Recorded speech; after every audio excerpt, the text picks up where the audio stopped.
Les statistiques ont donné que la région administrative de Zéro-Corée, malgré les efforts du ministère de la Santé, nous sommes en dessous de la couverture vaccinale. Donc, qu'allons-nous faire? Nous avons dit qu'il faut une mobilisation sociale. Et la mobilisation sociale ne va pas seulement se limiter à la population. Nous, administrateurs territoriaux, nous devrons nous impliquer. Donc, nous avons fait une lettre et plus le TDR à tous ces préfets pour leur dire d'informer non seulement l'association de jeunesse, les groupements de femmes, les religieux, les leaders d'opinion, tous ceux qui peuvent vraiment apporter quelque chose à la préfecture, de les mobiliser pour que ce soit vraiment une mobilisation sociale afin que la couverture vaccinale soit vraiment une activité phare au niveau de la région de Zéro-Corée.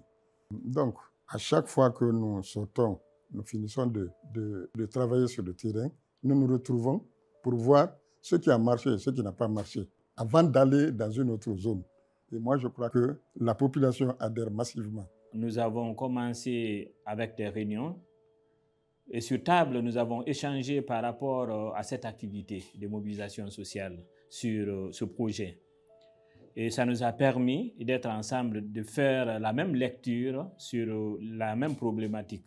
Alors, il fallait de concert travailler sur un programme de travail intitulé « Plan de mise en œuvre des activités » pour partager avec les sectoriels et mettre un timing de travail séquencé du démarrage jusqu'à la fin des activités.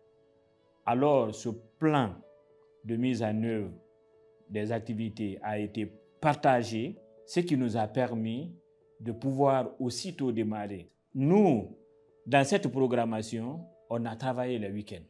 Très rapidement, nous avons fait des TDR avec un agenda calé pour informer les préfets, pour prendre très rapidement les dispositions.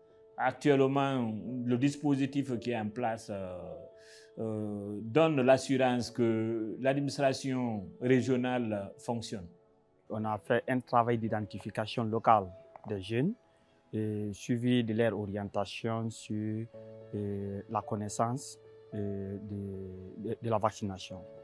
Donc, à l'issue de l'orientation, ils ont été déployés dans leurs communes respectives. Les jeunes ont été déployés en tant qu'acteurs de changement. On les a appelés des points focaux dans ces communes qui aident à changer à travers l'organisation des sessions de dialogue communautaire et avec la participation inclusive de tous les acteurs sociaux que sont les religieux, les leaders communautaires, les présidents des districts, les femmes qui influencent le changement social et comportemental, les jeunes, les accoucheuses villageoises qui aident au référencement des femmes et à l'identification des enfants en âge de faire de la vaccination. Et à l'issue, il y a eu de la communication promouvant la vaccination, l'importance de la vaccination.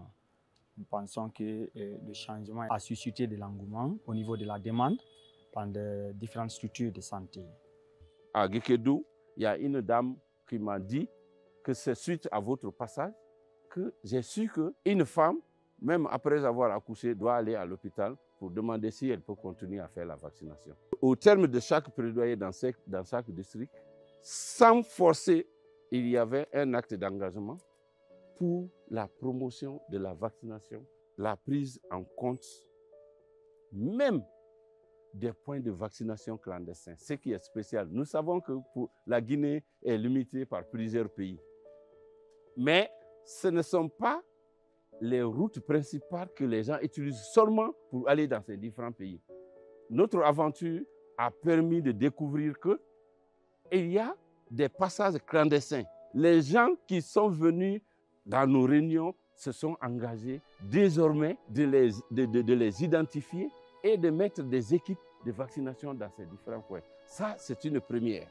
Les gens ont réellement compris la vaccination, c'était seulement la contribution du docteur qui pouvait le faire, mais ils ont compris que c'est eux-mêmes